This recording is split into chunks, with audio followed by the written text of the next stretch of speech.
దుక్కులు దున్నిన రైతు చేతులకు బేడీలెందుకు రోరన్నా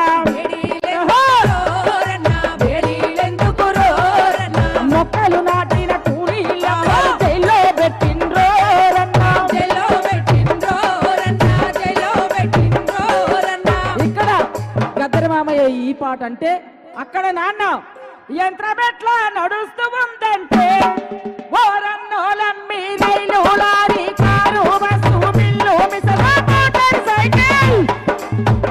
ఈ రకంగా నాన్న అక్కడ రాస్తే వీళ్ళిద్దరూ కలిసి ఈ ఉద్యమాల్ని ముందుకు నడపడం కోసం ఏం పిల్లడో